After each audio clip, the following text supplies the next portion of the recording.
በስኬትና በአመለካከት ፍልስፍና ላይ የቀረበ ጥልቅ ጥበባዊና ሳይንሳዊ ምርምር። የሰው ልጅ ሕይወት በረቂቅ ምስጢር የተሞላ ረጅም ጉዞ ነው። በዚህም ጉዞ ውስጥ ስኬት ማለት የሽንፈት ወይም ከሽንፈት መራቅ ሳይሆን ከዓላማ መድረስ፣ ያንዳንዱን ውጊያ ማሸነፍ ሳይሆን የታለመውን ጦርነት በድል መፈጸም ነው። በልባችሁ አስተውሉ። ብዙዎች በሕይወት ጎዳና ላይ ያለ ግልጽ ዓላማ ይንከራተታሉ። ጣፋንታ ያመጣላቸውንም ሁሉ አሜን ብለው በመቀበል ሕይወታቸውን ለብስጭትና ለሐዘን አሳልፈው ይሰጣሉ። አልፎ አልፎ በአጋጣሚ ስኬት ቢጎበኛቸውም አብዛኛው ዘመናቸው ግን በውድቀት ጥላ ስር የታሰረ ነው።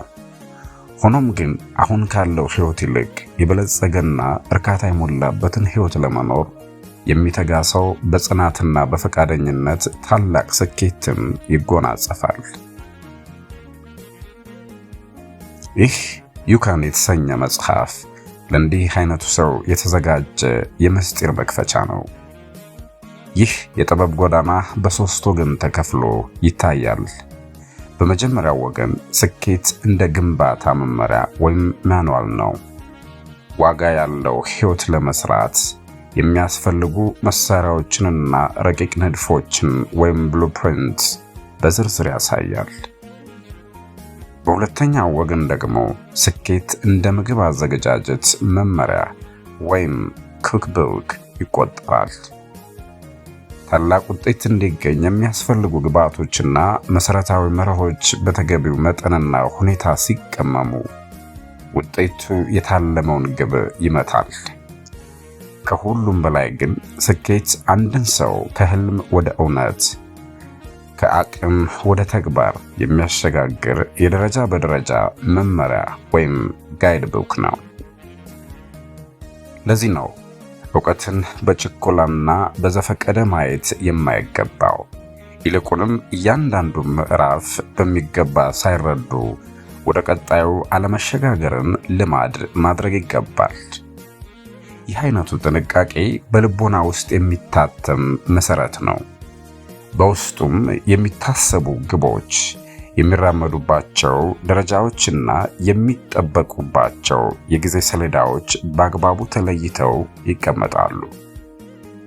የሰው ልጅ በምድር ላይ የሚኖር አስተዋይና ተናጋሪ ፍጥረት ነው። የሕይወቱም ከፍታና ዝቅታ የሚወሰነው በውጫዊው ገጽታው ሳይሆን በውስጣዊው ማንነት ነው። ይህንን ምስጢር ለማስረዳት እንደ ባለፊኛ ወይም አንድ ባለፊኛን እንደ ምሳሌ እንመልከት። አንድ ሰው በተለያየ ቀለም ያጌጡ የሂሊየም ፊኛዎችን ወደ ሰማይ ይለቅ ነበር። ልጆቹም ፊኛዎቹ ወደ ሰማይ ሲበሩ እያዩ ይደነቁ ነበር። ሽያጩ በቀነሰ ቁጥር ሰውየው አዲስ ፊኛ በመልቀቅ የልጆችን ትኩረት ይስባል። በዚያን ጊዜ አንድ ትንሽ ልጅ ወደ ባለፊኛው ቀረብ ብሎ ጥቁር ፊኛም ወደ ላይ ይበራል ብሎ ጠየቀው። ባለፊኛውም በፍቅር ተመልክቶት እንዲህ አለው፣ ልጄ ሆይ ፊኛውን ወደ ላይ ከፍ የሚያደርገው ቀለሙ ሳይሆን በውስጡ ያለው አየር ነው። ሰውንም በሕይወት ጎዳና ከፍ ከፍ የሚያደርገው ውጫዊው ሁኔታው ሳይሆን በውስጡ ያለው አመለካከቱ ነው ለማለት የተጠቀመበት ስልት ነበር።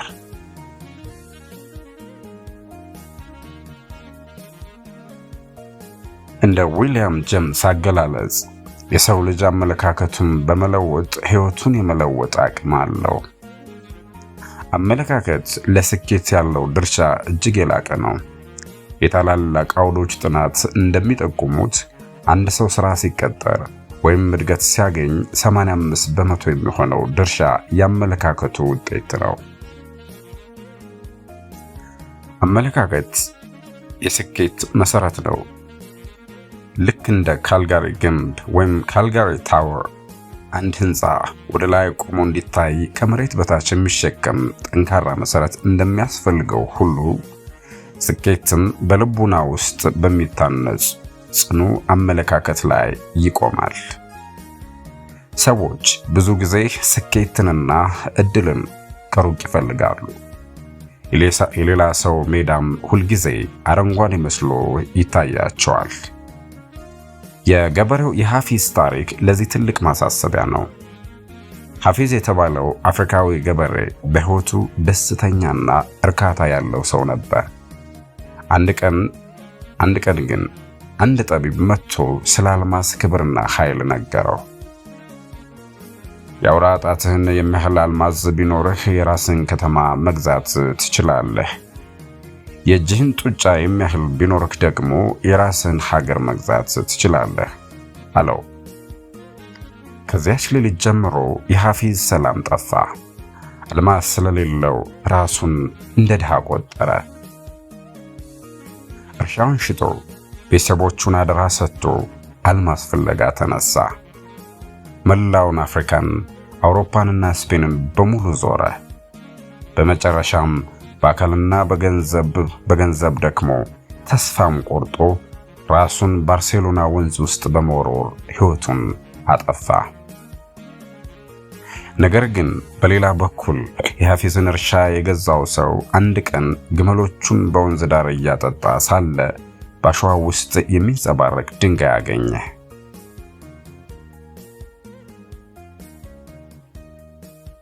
ድንጋዩን ወስዶ ቤት ውስጥ አስቀመጠው። ያ የሐፊዝ እርሻ በአልማዝ የተሞላ ነበርና። ሐፊዝ ከሩቅ የፈለገው ነገር በገዛ እግሩ ስር በገዛ እርሻው ውስጥ ነበር። ከዚህ የምንረዳው ምስጢር ቢኖር አመለካከት ሲስተካከል እድል በቅርብ እንደሚታይ ነው። ሁላችንም በአልማዝ እርሻዎች ላይ የተጓዝነን፣ ነገር ግን እድሉን ለማየት የልባችንን አይን መክፈት አለበት። የልቦናችን አይን መከፈት አለበት። እድል በደጃችን ሲያንኳኳ፣ በራችንንም ሲያንኳኳ እንደ ረብሻ መቁጠር ሳይሆን እንደ በረከት ተቀብሎ መጠቀም ብልህነት ነው። የዳዊትና የጎልያድ ታሪክም የአመለካከትን ኃይል በግልጽ ያሳያል።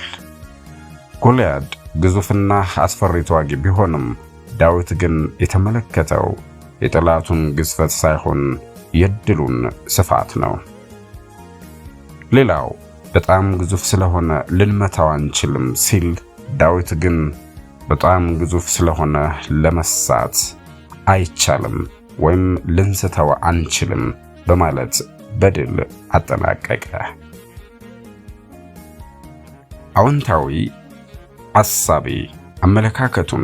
አዎንታዊ አሳቢ ወይም ብሩህ አሳቢ አመለካከቱን እንደ መወጣጫ ድንጋይ ይጠቀማል። አሉታዊ አሳቢ ወይም ጨለምተኛ አስተሳሰብ ያለው ሰው ግን እንደ መሰናክል ድንጋይ ይቆጥረዋል። በማህበረሰብና በድርጅት ውስጥም ቢሆን ስኬታማ የሆኑት ትልቁን ኢንቨስትመንት በሰው ኃይል ላይ ስለሚያደርጉ ነው። የሰው ኃይል የማንኛውም ቦታ ትልቁ ሀብት ወይም ትልቁ ዕዳ ሊሆን ይችላል። ይህም የሚወሰነው በሰዎች አመለካከት ላይ ነው። ጥራት ያለው ሰው ወይም total quality people የሚገነባው በመልካም ባህሪ፣ በታማኝነትና በቀና አመለካከት ላይ ነው። ያለ አመለካከት መስተካከል የሚደረግ አገልግሎት እንዲሁ እባክህና አመሰግናለሁ የሚሉ ቃላትን በሰው ሰራሽ መንገድ ከመጥራት ያለፈ ትርጉም የለውም። ከቃላቱ በስተጀርባ የማገልገል ፍላጎት ወይም desire to serve ሊኖር ይገባል። አመለካከታችንን የሚቀርጹ 3 ዋና ዋና ምክንያቶችም አሉ። እነርሱም አካባቢ ወይም environment፣ ተሞክሮ experience እና ትምህርት ወይም education ናቸው።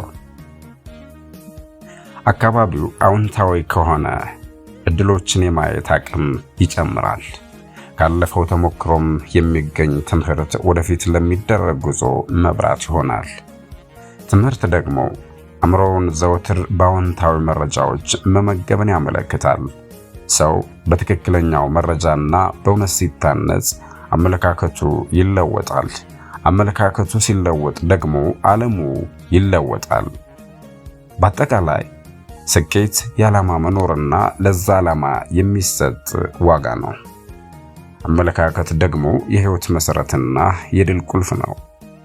እያንዳንዱ ሰው በእጁ ያለውን የአልማዝ እርሻ መለየትና መጠቀም ያለበት አሁን ነው። አመለካከታችን በመቀየር ዓለማችንን መለወጥ እንችላለን። ጥራት ያለው ህይወት ለመኖርም ጥራት ያለው አመለካከት መያዝ ቀዳሚው ተግባር መሆን አለበት። አስተዋይና ተናጋሪ ሆነው የሰው ልጅ ተፈጥሮም በትክክለኛው አመለካከት ሲታነጽ ብቻ ነው ፍጻሜው የሚያምረው።